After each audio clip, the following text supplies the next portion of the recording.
It's a like global history. It's not. Maybe the thing is that it's not good. Just use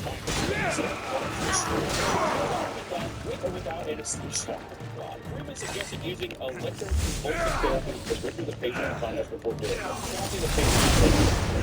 What I want to be humane. At least put these full of batteries on the back of this chair. Just give a couple shots. Throw us into a coma? Well, let's begin. The surgery had no active benefit other than making more hostile patients that were like convulsive and stuff. It just made them more quiet, made them more still, and just emotionally numb all around. It's not that it would necessarily stop them from hitting themselves, they would just be in a vegetative state. In 1950, the procedure was banned in the Soviet Union. The U.S. has never officially banned them, though they were said to be rare since the 1980s. Several states have banned them now. Russia said, that's a bit too much. Out of the world, that Russia say that, and we were just like, come on. We haven't officially banned them, we haven't really done it since the 80s. It's still kind of crazy. Which also makes you think, are these practices still in use today? Electroshock therapy? Which electroshock therapy is? For those hysterical women. That's how the military made. We're going to get into that, though, don't worry.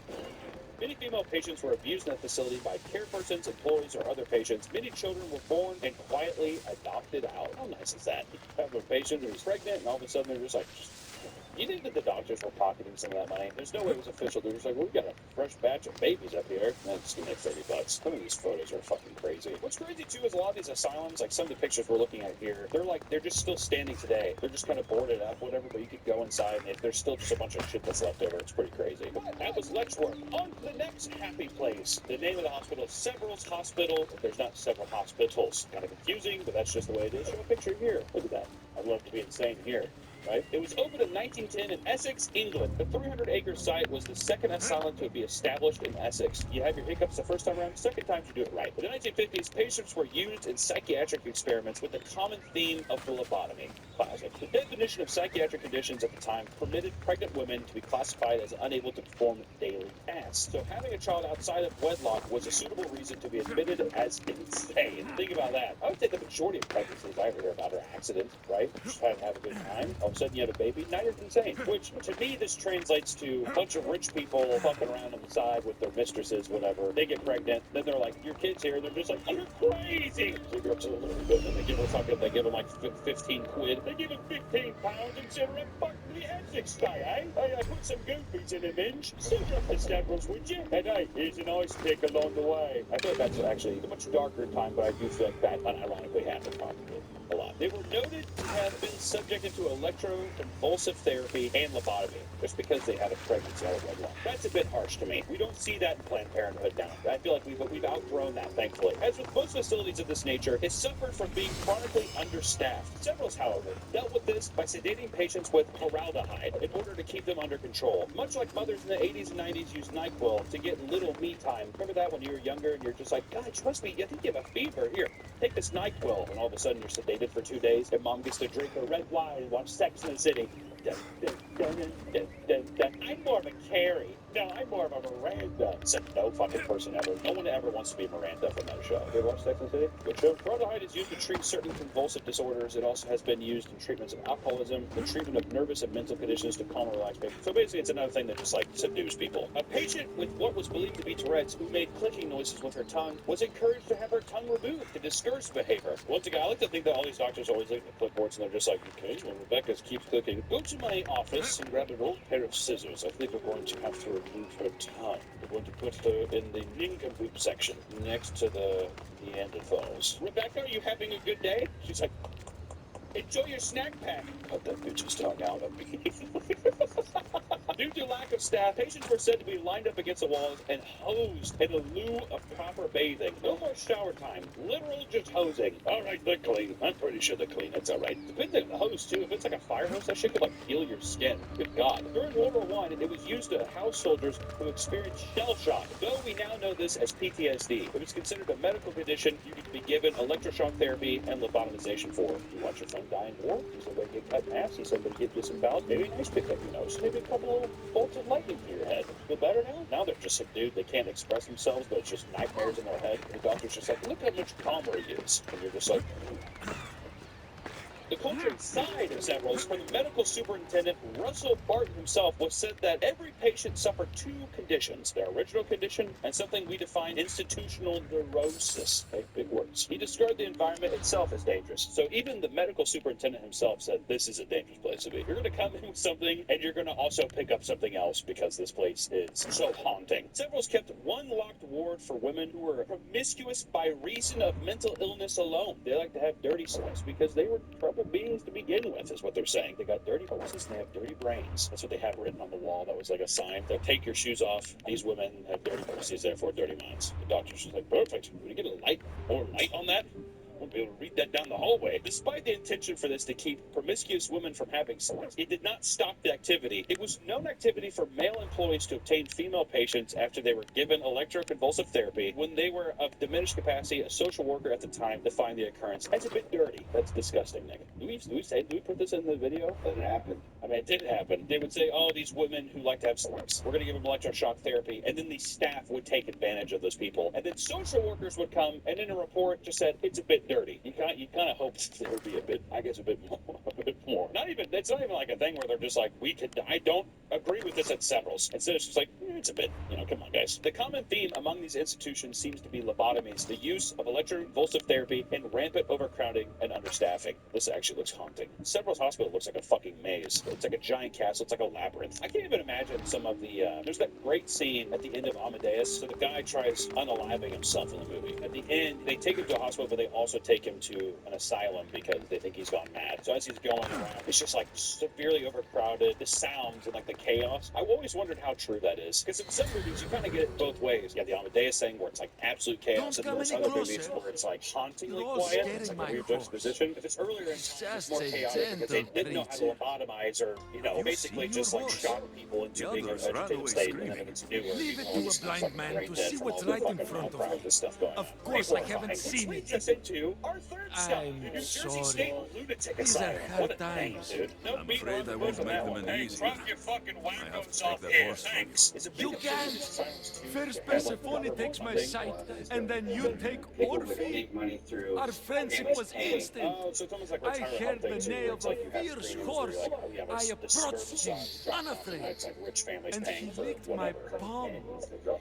This is a Jackie Kennedy, the woman who eats sheet metal. That's like one of my favorite. Anyways, the New Jersey Lunatic Asylum first opened in 1848, but has since been closed and reopened several times. In 1907, Dr. Henry became a medical director. Under his theory that patients experience mental illness as a direct consequence of disease. That's actually kind of metal. There's like something biological attacking you, and that's what's making you mentally disturbed. That's pretty cool. Bioterrorism. Any of us crazy. It's like some umbrella in shop. a realm that boasts perfection but shows only deceit. Have pity. Let him stay was a with great me. guy. He would order staff to remove teeth and other body parts from patients to limit infection. Until 1960, it was common practice to remove a patient's Little teeth. do you know Is that it just this to is literally Hades' stop the horse. spread of infection? Going back Dr. to Godwin was just I like, don't believe care. the tooth fairy was real, and that was I the would deal. I'm risk finding that a even lot of these Hades' crazy, transport for wacko, insane Orphe. patients seem to be Mark harboring my a lot of words, infection in the teeth. You I should remove won't them. forget Give them this. to me. And in his office, he just had a giant bed with a huge pillow, and there's just like mounds of teeth underneath it. And he's like, I'm about ready to have the biggest payday. Whoa! The center of the whole monster of Dr. Cotton and his practices You is are one determination to impressive remove beast. any and all erroneous organs made a monster that legends still linger today. His policies, while barbaric, also had some progressive standards. While he did remove people's teeth and removed organs, and he was a horror character and villain, he did have some positive and progressive practices at the time, which one of the big ones was he eliminated most of the use of mechanical restraints, like being strapped down, any kind of things where it's like people can't move and you're just confined to a certain area all day. Off we He go. said, do away with it, which, if you have no arms, legs, or teeth, you really don't need to be strapped down, right? 2, he had daily meetings with staff to communicate patient charts. He actually tailored them. And lastly, he instituted occupational therapy. So he actually did try to have people come in and talk to these people after being traumatized, which also, I bet you anything, he would grab them by the fucking ropes and be like, and try to get him like on the tooth fairy. With them. And Josh is like, because he has a fucking lobotomy and no fucking teeth. He's like, good boy. I need to take this This is horse a to the therapy session. But slowly, Dr. Cotton had an obsession with Kellogg studies, in particular, the no-nut practice. Kellogg believed that jacking it was an illness and a proper diet would stop it. I love that old-timey thinking. Well, if you just eat the cornflakes, you won't want to nut all the time. What the hell is up with this country with people nutting all over the place? You know what? We need to put an end to this. In Dr. Cotton's quest to remove illness from his patients, the teeth were standard procedure to remove, but what went beyond that were the tonsils and adenoids and the sinuses. That is fucking great. Removing someone's sinuses? Why? Holy shit, what a fucking nut job. If removing all those things didn't cure the patient's mental illness, he'd go after the spleen and the gallbladder. Stomachs and colons had to go as well. Basically, you would just need to be like, okay, if I don't pretend to just like act how he wants me to act, motherfucker's gonna play, Operation on me all day. Alright, well, for the teeth, he still seems to cry. Just to his sinuses, he still seems to weep and feel sad. So we're going to take his big toes and intestines. I think that's where the infection probably lies. He performed these procedures himself despite not being trained to do so. The man should not be around a surgeon table at all. And yet he's plucking out these things left and right. What the hell is going on here? Experimented on patients by injecting bacteria from their own organs back into them and injecting them with horse blood serums. This is witchcraft. Dr. Cotton is because there's got to be a horror movie on this guy. And it is said he operated on thousands of people, including his own sons, Adolf and He's a Henry special Jr. horse and That's belongs to Hades. That's who he needs to return to. Persephone told me you could get him there. It's because Persephone knows I can ride any horse anywhere. I'll take it from here.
Alexa, what time is it?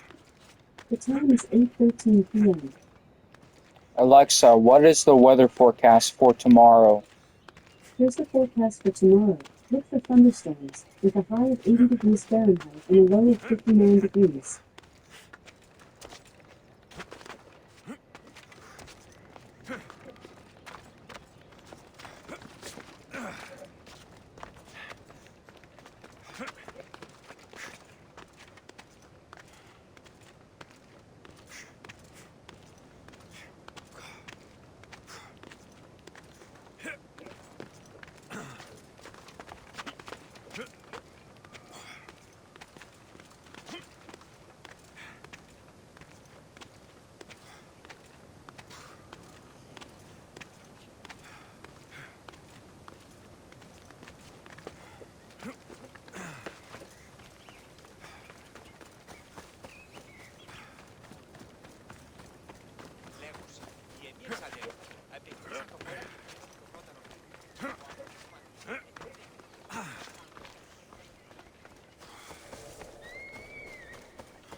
Come on.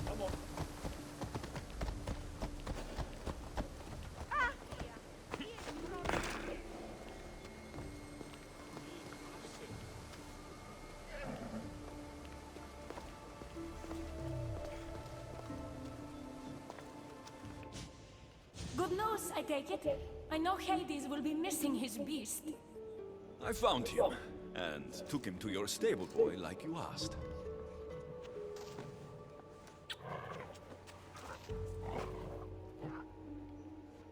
You have no idea the trouble you saved me.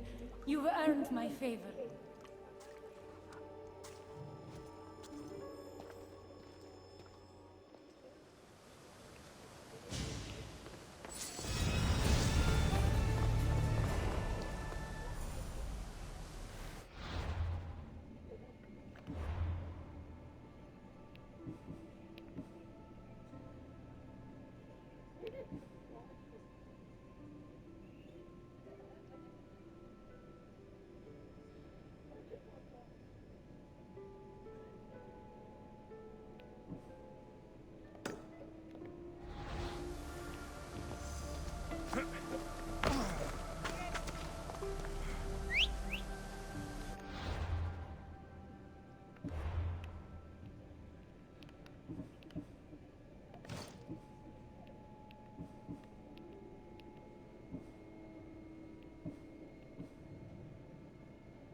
Away we go. Come on. Come on.